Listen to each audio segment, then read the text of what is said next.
Annyeong Mamen. Iya, perkenalkan namaku Demas Terpis Nugraha ya. Itu nama keren aja sih ya. Di sini ini video pertamaku di Mamen. Jadi ya kalau diketawain ya mau silahkan, mau di like juga wah lebih seneng lagi ya. Teman-teman semua kenalin, aku dari SMA di Jogja. Walaupun asalnya sebenarnya dari luar sebenarnya ya. Asalku dari Lampung sebetulnya. Cuman karena di daerah itu sekolahnya kurang keren ya, kita pindah ke Jogja. Nah, alhamdulillah kemarin kita masuk ke Jogja di SMA 5. Jadi kalau teman-teman SMA 5 bisa ngubungin saya juga ya.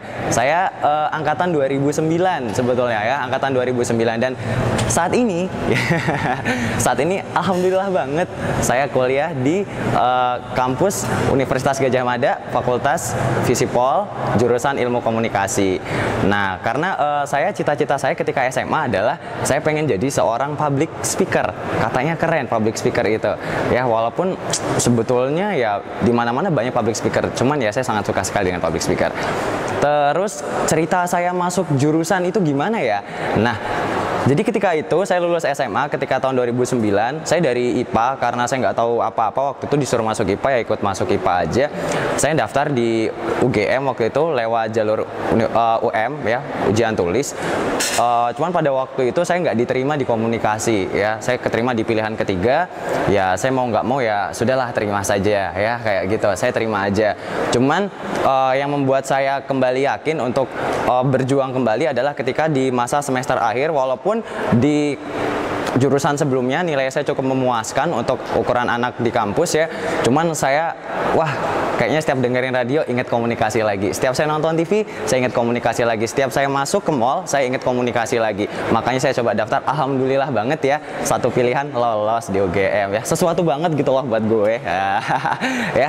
Terus ya itu cerita proses saya masuk universitas ya, agak panjang mungkin tapi ya cukup melelahkan dan juga cukup memuaskan. Nah, mungkin pertama kali dibingungin sama teman-teman, komponen biayanya berapa. Nah, waktu itu ketika ujian tulis saya ngisi sumbangan terendah, dan mungkin banyak banget teman-teman yang ketika daftar, apa iya sih kalau ngisi terendah nanti masuk. Alhamdulillah banget loh, saya juga bisa gitu. Maksud saya adalah teman-teman gak usah khawatir, saya sendiri ngisi sumbangan paling rendah ketika angkatan saya 10 juta waktu itu, sumbangan paling rendah untuk ilmu komunikasi, dan itu nanti ditambah itu namanya SPMA ya, sumbangan peningkatan mutu akademik, dan juga nanti ada biaya SKS dan juga biaya SPP.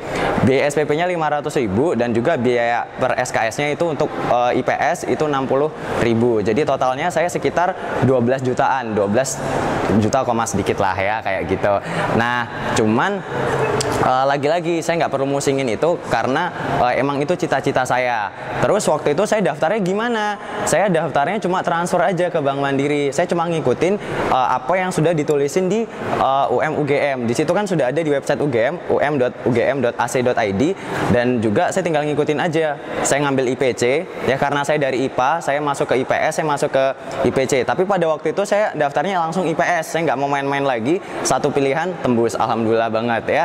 Dan setelah saya masuk ternyata di komunikasi sendiri itu punya angka rata-rata lulusan ya. Pada waktu itu saya dikasih tahu ketika masa orientasi, rata-rata lulusan komunikasi kuliahnya selama kurang lebih 4 tahun dengan masa tempuh SKS 144 SKS.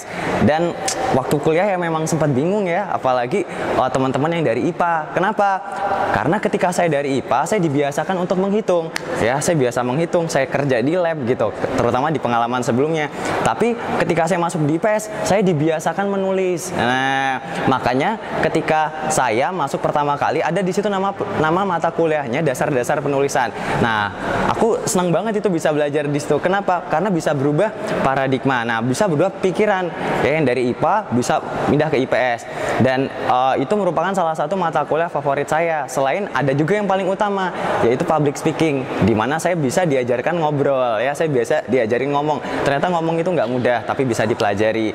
Nah, kemudian di UGM ada nggak sih Mas beasiswanya? Oh, ternyata ada banyak banget. Dari UGM sendiri ada PPA sama BBM, terus juga nanti ada Karya Salemba, ada Tanoto Foundation, ada dari Sampurna, ada dari Jarum, banyak banget ya, terutama buat teman-teman yang pinter dan juga punya bakat, juga banyak banget beasiswa ya, sumbangan lagi ya, banyak banget beasiswa. Jadi teman-teman bisa masukin aja.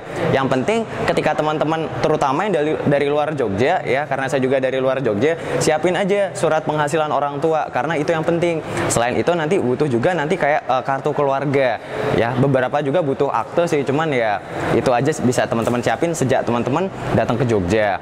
Nah, kemudian karirnya jadi apa anak komunikasi? Ya bisa jadi public speaker ya, bisa jadi pembicara, teman-teman bisa jadi presenter, penyiar radio, bisa juga foto-foto ya, bisa jadi artis juga ya. Tapi kalau muka kayak gini nggak cocok jadi artis ya. Terus ya apapun lah yang senang-senang itu masuk komunikasi ya. Dan juga nanti itu karirnya, jenjang karirnya. Tapi nggak menutup kemungkinan juga teman-teman loncat dari jurusan ya. Kenapa? Karena komunikasi itu sendiri cukup fleksibel. Saya kemarin beberapa waktu yang lalu ketemu sama lulusan komunikasi, ternyata dia jadi pengusaha ya. Jadi pengusaha, saya ngobrol banyak, ternyata keren juga.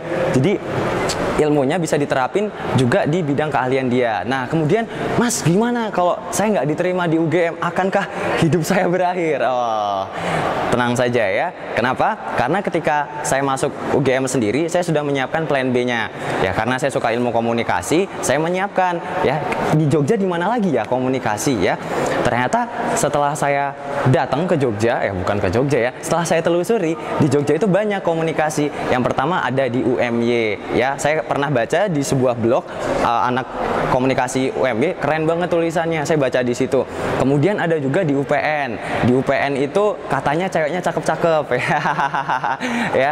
Kemudian ada juga di APMD, APMD itu di Timoho, itu ternyata akreditasinya A. Dan juga nanti ada Akindo. Akindo saya lihat komponen biayanya lebih murah dan di sana fasilitasnya banyak banget. Teman-teman bisa bisa milih lah ya, mau yang keren, mau yang murah, mau yang fasilitasnya lengkap, semua ada di Jogja. Yang terpenting adalah kemauan teman-teman untuk mencoba ya.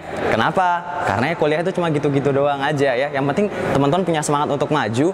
Anak IPA aja bisa masuk IPS, apalagi teman-teman yang IPS ya. Kayaknya segitu aja. Kalau teman-teman ada kebingungan bisa kontak Facebookku ya, di Daymasterpiece Nugraha ya, atau teman-teman bisa follow Twitter ya @fansdaigo, atau juga nanti ya bisa tanya sama mamen-mamen yang lain ya. Gitu aja. Salam mamen.